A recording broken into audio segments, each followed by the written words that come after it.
तो बच्चों अब तक हमने रेडियो एक्टिव डिसइंटीग्रेशन के बारे में पढ़ा था। तो जो नेक्स्ट है हमारे पास वो पॉइंट है एक्टिवेशन एनर्जी के बारे में। काफ़ी इंपॉर्टेंट है, बहुत बार पूछा गया है, थ्योरेटिकल पोर्शन भी आता है एक्टिवेशन एनर्जी पे, क्योंकि कोलिजन थ्योरी पर बेस्ड है सब कुछ, और न्यूमेरिकल तो बहुत बार आते हैं। तो activation energy of A reaction, कि किसी भी रिएक्शन के अंदर जो एक्टिवेशन एनर्जी है ये क्या होती है। और मैं इसको अगर ये लिखूं कि truly based on collision theory तो सही है, बेस्ड ऑन कोलिजन थ्योरी, है ना। काफ़ी बार आया है वैसे, हमें पहले कोलिजन थ्योरी करना था लेकिन मैंने नहीं करवाया। क्यों? क्योंकि पहले के जो पोर्शन है वो पढ़ने ज़रूरी हैं, कोलिजन थ्योरी बाद में ही समझ आएगी। हालांकि ये सब चीज़ें कोलिजन थ्योरी से ली गई है, लेकिन अगर हमें ये पता होंगी तभी हम कोलिजन थ्योरी को समझ पाएंगे। मैं थोड़ा सा कोलिजन थ्योरी को यहाँ पे एक्सप्लेन कर देता हूँ, ध्यान दीजिएगा। कोलिजन थ्योरी के अकॉर्डिंग क्या है कि रिएक्टेंट प्रोडक्ट कब बनाता है। मान लीजिए ये आपके पास reactant molecules, clear. According to collision theory product form होता है when these reactant molecules collide with each other. अगर इन पार्टिकल्स में, मॉलिक्यूल्स में क्या होगा, ये एक दूसरे के साथ कोलोइड करेंगे ना, तभी क्या बनेगा, प्रोडक्ट बनेगा। मतलब देखो जरा, ये हमारे पास एक रिएक्टेंट है, ये हमारे पास एक रिएक्टेंट का मॉलिक्यूल है। दोनों रिएक्टेंट के मॉलिक्यूल्स आपस में क्या करेंगे, जब कोलिजन करेंगे तो एक दूसरे के साथ रिएक्शन करके हमारे साथ किसका, प्रोडक्ट का फॉर्मेशन। मतलब कुछ ऐसा है, ये मॉलिक्यूल्स ये रहा, दोनों यहाँ टकराएंगे और किसका, एक प्रोडक्ट का फॉर्मेशन देंगे। तो दैट मीन्स कि कोलिजन थ्योरी के अकॉर्डिंग रिएक्शन तभी होता है जब मॉलिक्यूल्स ऑफ रिएक्टेंट में क्या होता है, कोलिजन होता है। और ये कोलिजन हर बार जरूरी नहीं कि क्या हो, इफेक्टिव हो। अब इस बात को समझना आप, इफेक्टिव कोलिजन क्या होता है, मैं यही लिख देता हूं। क्या है हमारे पास, effective collision. Every collision does not form, every collision, कि हर एक जब पार्टिकल्स क्या करते हैं, कोलोइड करते हैं, डू नॉट फॉर्म प्रोडक्ट या do not turns into product. सही बोला ना ये, कि अगर मान लो मैं ये बोल दूं कि हर एक पार्टिकल प्रोडक्ट बनाए, तो इसका मतलब कोई भी रिएक्शन कभी भी डायामोलिकुलर, बायामोलिकुलर, ट्रायामोलिकुलर नहीं होगी। वो एक साथ सारे के सारे मॉलिक्यूल्स क्या कर लेंगे, रिएक्शन कर लेंगे, और चांसेस है कि वो ऑलमोस्ट क्या होगी, फर्स्ट ऑर्डर की रिएक्शन होगी। क्यों? क्योंकि 50 मॉलिक्यूल्स थे, 50 के 50 एक साथ रिएक्शन करके क्या कर रहे हैं, प्रोडक्ट बना रहे हैं। कोई दूसरा मैकेनिज्म नहीं लगाना पड़ेगा, कोई मॉलिक्यूलरिटी का चक्कर नहीं पड़ेगा, कोई रेट ऑफ रिएक्शन पे ज़्यादा ध्यान नहीं देना पड़ेगा, रिएक्शन फास्ट भी होगी। समझ रहे हो? इसका मतलब ऐसा तो होता नहीं। तो क्यों नहीं होता? क्यों? क्योंकि सारे के सारे कोलिजन क्या करते हैं, प्रोडक्ट नहीं बनाते। ये जरूरी नहीं है, आप ये खुद सोच लीजिए कि मान लीजिए एक दोस्त हैं आप, ठीक है ना, और आप इधर से बॉल्स जो हैं वो हवा के अंदर उछाल रहे थे एक दूसरे की तरफ, और कर रहे थे कि सभी बॉल्स जो हैं वो एक दूसरे को कट करें, मतलब इधर से जो फेंका गया और इधर से, दोनों के एक दूसरे के 50 बॉल्स इधर से 50 बॉल्स इधर से फेंकी गई। क्या गारंटी है कि सभी बॉल्स आपस में टकराएंगी? बहुत कम चांसेस है ना। समझ रहे हो बात ये? क्यों? क्योंकि आपका मानना है कि जीत उसी की जब क्या होगा, या फिर काउंट नंबर वही होगा, नंबर काउंट वही होगा जब बॉल्स आपस में कोलोइड करें। लेकिन जब आपने उछाला दोनों तरफ से, तो जरूरी थोड़ी है कि एक ने फोर्स या तो ज्यादा लगा दी या एक ने फोर्स क्या लगा दी, कम लगा दी। दोनों के पास ही कम फोर्स हुई तो वो आपस में पहुंचेंगे नहीं, वहां पर कोलोइड ही नहीं करेंगे। इसका मतलब कि हर एक कोलिजन क्या करता है, प्रोडक्ट नहीं बनाता। तो इफेक्टिव कोलिजन क्या होते हैं? The collision which forms product, जो डायरेक्टली क्या करते हैं, टर्न्स होते हैं किसके अंदर, प्रोडक्ट में बदलते हैं, उनको इफेक्टिव कोलिजन कहा जाता है। अगर मैं ये बोलूं कि आपने वो 50-50 बॉल वाला कंसेप्ट लिया था, उनमें से इस बंदे ने 30 और इस बंदे की भी कितनी, 30 बॉल्स आपस में क्या हुई, कोलोइड हुई। तो ये तो है टोटल नंबर ऑफ मॉलिक्यूल्स, और ये हैं इफेक्टिव कोलिजन जो 30 क्या करेंगे, प्रोडक्ट का फॉर्मेशन करेंगे। 30 पॉइंट आपके काउंट किए जाएंगे। समझ रहे हो बातें? तो कोलिजन थ्योरी में यही बताया गया था कि हर एक पार्टिकल्स या मॉलिक्यूल्स रिएक्टेंट का कोलोइड करता है, लेकिन जरूरी नहीं कि वो प्रोडक्ट में बने। तो प्रोडक्ट बनाने में जो पार्टिकल्स कोलोइड करते हैं उनको कहा जाता है इफेक्टिव कोलिजन। समझ में आई बात है? तो अब दिमाग में बात आई कि सर आपने 1 मिनट पहले बोला कि पार्टिकल्स कोलिजन तो करते हैं लेकिन प्रोडक्ट नहीं बनाते। इसका कारण क्या है? इसका कारण होता है थ्रेशोल्ड एनर्जी।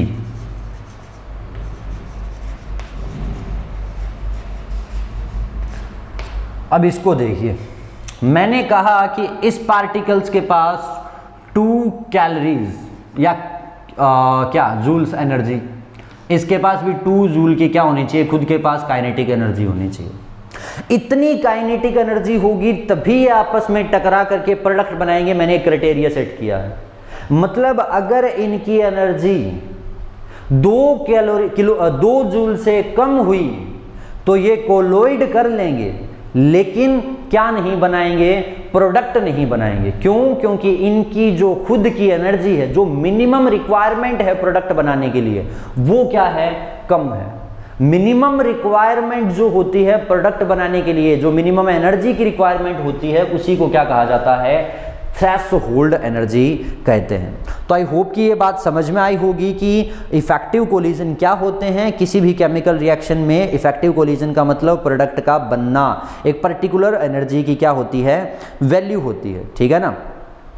तो देखिए जरा कि जो थ्रेशोल्ड एनर्जी है वो क्या है हमारे पास, कि the minimum energy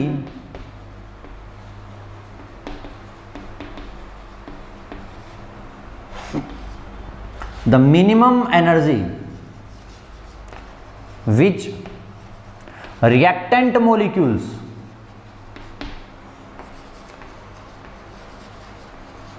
must possess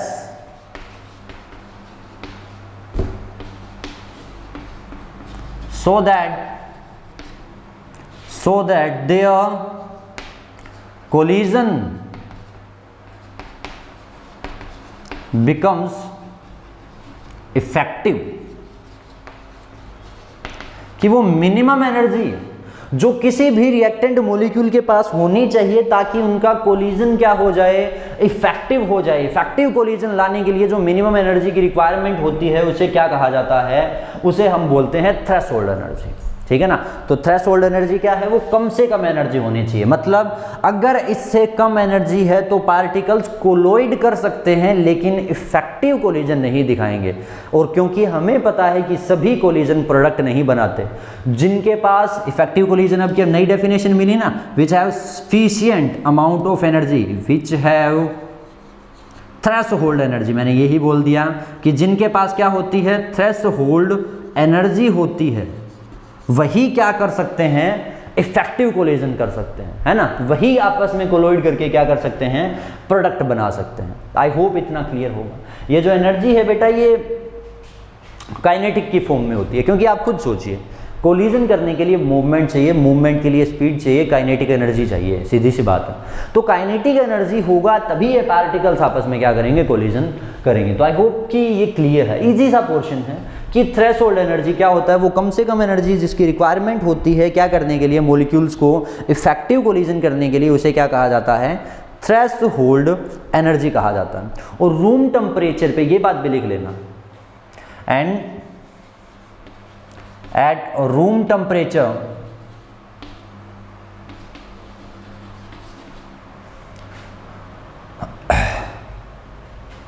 every molecule may not have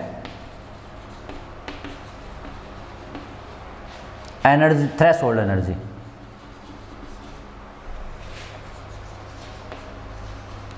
कि ये जरूरी नहीं कि रूम टेम्परेचर पर हर एक मॉलिक्यूल्स के पास क्या होगी? थ्रेशोल्ड एनर्जी होती है। मतलब उनके पास एनर्जी क्या होती है? कम होती है। ठीक है ना? एंड अब हमें क्या करना पड़ता है? इसमें एनर्जी को सप्लाई करना पड़ता है। समझ रहे हो कि एनर्जी तो कम है रिएक्शन को कैरी आउट करने के लिए, ठीक है ना? या for effective collision, for effective collision, collision को इफेक्टिव बनाने के लिए we have to supply, as we क्या करते हैं, हम सप्लाई करते हैं किसकी, एनर्जी की, ठीक है ना, एनर्जी की क्या करते हैं हम, सप्लाई करते हैं। कौन से वे में हो सकती है बच्चों ये सर लाइट की वे में हो सकती है, हम इसको हीट भी प्रोवाइड करवा सकते हैं, हम इसको आपस में क्या कर सकते हैं, ये जोर से हिला भी सकते हैं ताकि पार्टिकल्स के पास ज़्यादा क्या हो, हीट हो, रेंडमनेस आएगी तो गिब्स फ्री एनर्जी में चेंज आएगा, उससे क्या होगी, इंथैल्पी चेंज होगी, डेल्टा एच चेंज होगा। तो हम काफ़ी तरीक़ों से क्या करते हैं, रिएक्टेंट के मॉलिक्यूल्स में क्या करते हैं, उसको एनर्जी प्रोवाइड करवाते हैं। समटाइम्स आपने देखा होगा पानी में चीनी डोलते टाइम हम ना क्या करते हैं, उसको स्टार करते रहते हैं, वो इसी का एक एग्जांपल है। क्यों, क्योंकि उससे थोड़ा बहुत टेम्परेचर इंक्रीज होता है, पार्टिकल्स के बीच में क्या बढ़ता है, उससे उसकी सोल्युबिलिटी इंक्रीज हो जाती है। तो लाइट या हीट या किसी भी फॉर्म से हम डेल्टा एच को क्या करेंगे, इंक्रीज करेंगे, एक्स्ट्रा हीट क्या करके, सप्लाई करके उसको। तो चलिए अभी तक एक्टिवेशन एनर्जी पे नहीं पहुंचे हैं, हम अभी पहुंचने वाले हैं उस पर, देखिए जरा आगे आप। तो बच्चों हम कर रहे थे एक्टिवेशन एनर्जी के बारे में।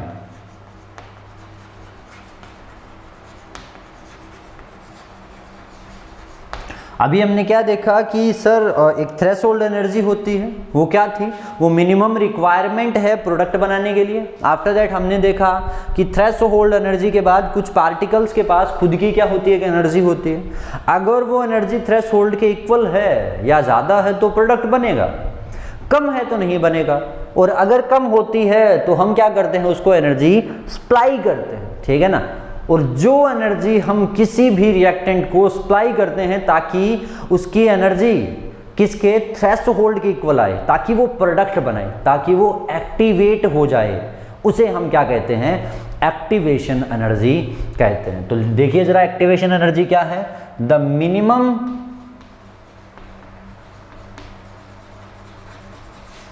Energy required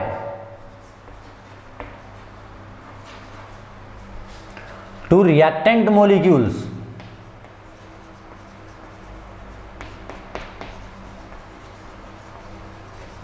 the minimum energy required to reactant molecules so that their energy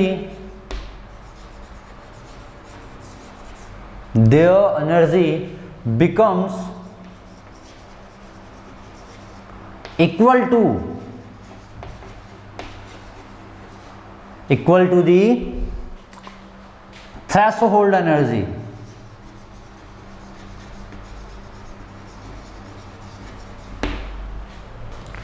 for effective collision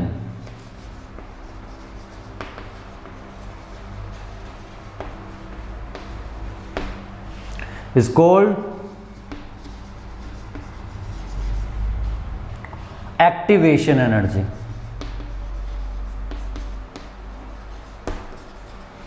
तो एक्टिवेशन एनर्जी क्या है, वो मिनिमम एनर्जी है जो हम किसी भी रिएक्टेंट मॉलिक्यूल को सप्लाई करते हैं ताकि उसका जो टोटल एनर्जी है वो थ्रेशोल्ड एनर्जी के क्या हो जाए, इक्वल हो जाए। दैट मीन्स हम क्या लिख सकते हैं कि activation energy is equals to, किसके इक्वल होता है, थ्रेशोल्ड एनर्जी। एक्टिवेशन एनर्जी किसके इक्वल होगा, जितनी टोटल थ्रेशोल्ड एनर्जी होती है उसमें से energy of reactant molecules, energy of reactant molecules कि रिएक्टेंट के मॉलिक्यूल्स के पास जो पहले एनर्जी थी अगर हम उसको माइनस कर देते हैं किसमें से, टोटल एनर्जी में से, तो वो हमारे पास किसके इक्वल आता है, एक्टिवेशन एनर्जी के इक्वल आता है। कुछ समझ में आई बच्चों बात है। एक्टिवेशन एनर्जी कैसे निकलती है कि जो टोटल थर्मल एनर्जी है, सॉरी थ्रेशोल्ड एनर्जी है, उसमें से हम रिएक्टेंट की एनर्जी को माइनस कर देंगे। और ये कौन सी फॉर्म में होता है, काइनेटिक एनर्जी की फॉर्म में। तो लिख दीजिए एक्टिवेशन एनर्जी इक्वल होगा threshold energy minus kinetic energy of reactant molecules. Reactant के मॉलिक्यूल्स के पास जो काइनेटिक एनर्जी थी उसको हम माइनस करेंगे। कुछ समझ में आई बात है।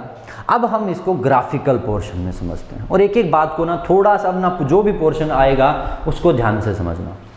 तो चलिए देखिए कि हमें ये तो पता लग गया कि सर हमें कुछ एनर्जी देना पड़ता है ताकि वो एक्टिवेट हो जाए। एक बात याद रखना बेटा, रिएक्टेंट जब मिलते हैं तो प्रोडक्ट बनता है, स्टेबल बनता है, और याद रखना स्टेबल चीज़ों की एनर्जी हमेशा क्या होती है, कम होती है।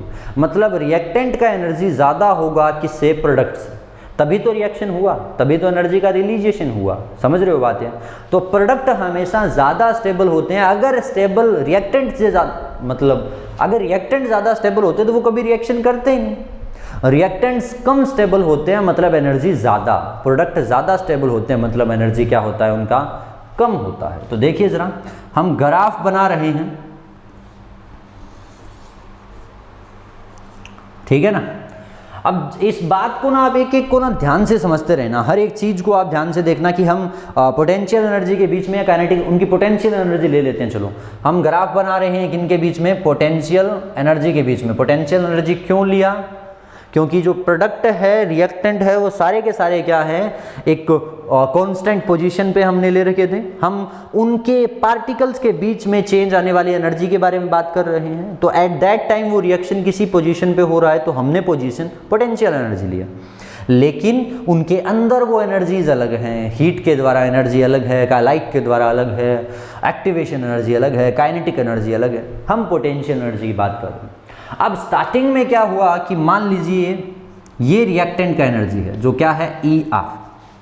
ये किसका एनर्जी है, रिएक्टेंट का एनर्जी है। और मान लो कि ये हमारे पास थ्रेशोल्ड एनर्जी है। ये कौन सा है, थ्रेशोल्ड, ET लिख दिया हमने। रिएक्टेंट की एनर्जी और ये थ्रेशोल्ड एनर्जी, हमें क्या करना पड़ेगा कि जब भी हम क्या करते हैं, रिएक्टेंट को एनर्जी सप्लाई करवाते हैं, तभी तो वो प्रोडक्ट बनाएगा। क्यों, क्योंकि एनर्जी कम है उसका थ्रेशोल्ड से। तो अब रिएक्टेंट की एनर्जी को हमने क्या किया है, थोड़ा थोड़ा एक एनर्जी सप्लाई किया, ताकि वो कहां पर पहुंचे, अपने पीक पर। पीक का मतलब कहां पर, थ्रेशोल्ड एनर्जी के इक्वल।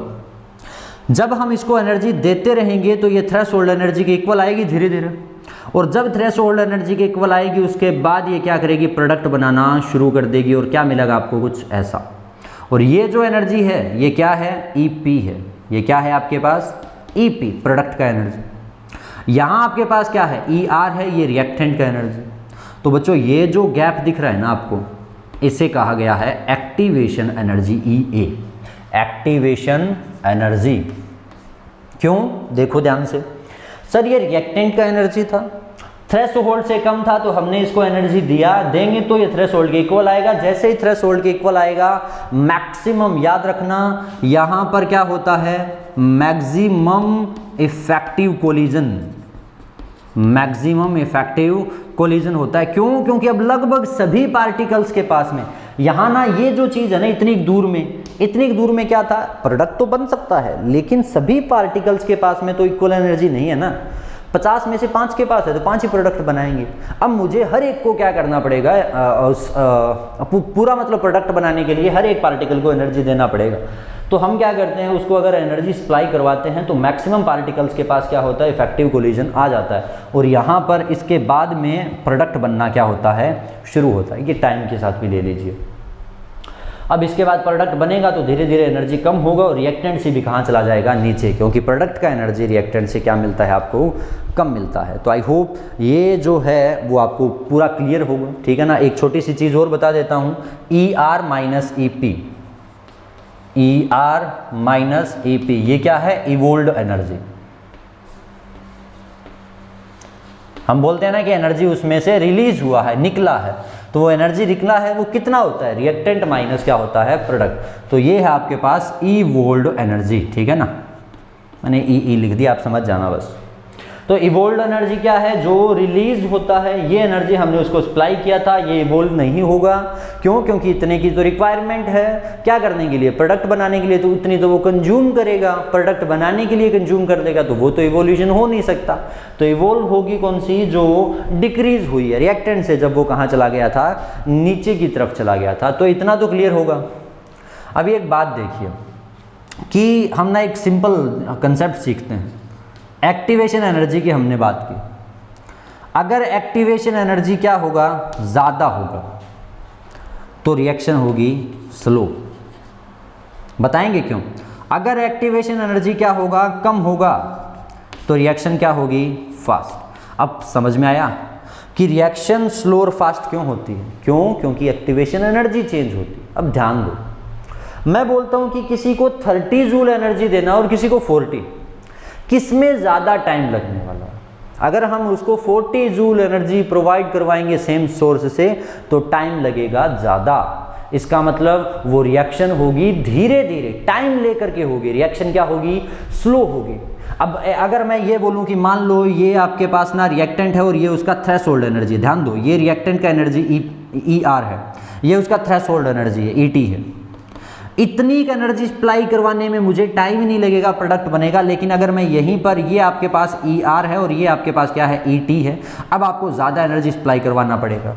मतलब अगर एक्टिवेशन एनर्जी ज़्यादा होता है तो टाइम ज़्यादा लगता है, रिएक्शन होने में टाइम लेगी। इसका मतलब रिएक्शन फास्ट होगी अगर एक्टिवेशन एनर्जी कम होता है, रिएक्शन क्या होगी? स्लो होगी अगर एक्टिवेशन एनर्जी क्या होता है? हाई होता है। तो इसीलिए हम इसको रेट ऑफ रिएक्शन में पढ़ते हैं। क्यों? क्योंकि हाई एक्टिवेशन एनर्जी रिएक्शंस को स्लो और फास्ट बनाती है, तो रेट पे भी क्या होता है? इफेक्ट होता है। क्लियर है बच्चों बातें? ठीक है ना? तो ये तो था हमारे पास एक्टिवेशन एनर्जी के बारे में। एक छोटा सा कंसेप्ट और है, वो है ट्रांजिशन स्टेट के बारे में। उसको मैं समझा देता हूँ, आप नोट्स बुक में से कर लेना उसके। Transition state.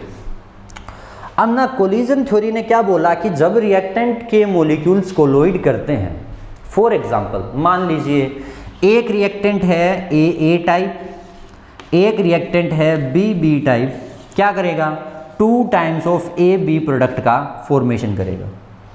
तो जब रिएक्टेंट है ये ए रहा, ये हमारे पास ए है, ये हमारे पास यहाँ क्या होगा? बी होगा, ये बी होगा। जब ये दोनों आपस में कोलोइड करेंगे, दिख रहा है ना ये पोर्शन? तो जब रिएक्टेंट क्या करते हैं? आपस में कोलोइड करते हैं, तो कोलिजन के हिसाब से पुराने बॉन्ड क्या होते हैं? टूटते हैं, और नए बॉन्ड क्या होते हैं? फॉर्म होते हैं एट सेम टाइम पे।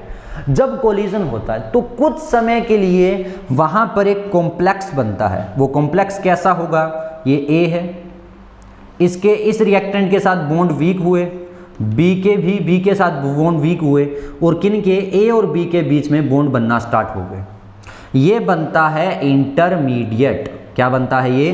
इंटरमीडिएट,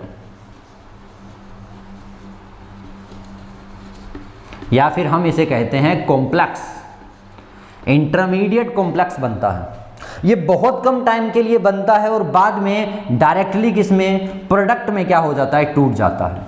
तो यही था ट्रांजिशन स्टेट। ट्रांजिशन स्टेट के अकॉर्डिंग क्या होता है कि जब हम एक्टिवेशन एनर्जी किसी को देते हैं तो उसके बाद पार्टिकल्स कोलोइड करना शुरू करते हैं। कोलिजन के दौरान हर एक रिएक्टेंट के बीच में बनते हैं ट्रांजिशन स्टेट्स। बात इस बात पे डिपेंड करती है कि बॉन्ड बनने में कितना टाइम लगेगा। समझ रहे हो? पहले ही दिन बताया था रेट का फर्क बॉन्ड पे डिपेंड करती है बातें। तो अगर ट्रांजिशन स्टेट जो बना ये इजीली डिसोशिएट हो गया तो रिएक्शन फास्ट होगा, और अगर ट्रांजिशन स्टेट जो बना वो धीरे धीरे क्या होता है? अगर प्रोडक्ट में चेंज होता है तो रिएक्शन क्या होगा? स्लो होगा।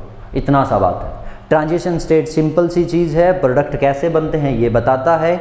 इंटरमीडिएट बनते हैं, इसी इंटरमीडिएट के दौरान क्या होते हैं? पुराने बॉन्ड टूटते हैं और नए बॉन्ड्स का फॉर्मेशन होता है। आई होप ये क्लियर होगा। आप इसको कर सकते हो। तो हम जो है एक्टिवेशन एनर्जी हमने किया है, तो हम हमारे अगले वीडियो की तरफ चलते हैं। चलिए।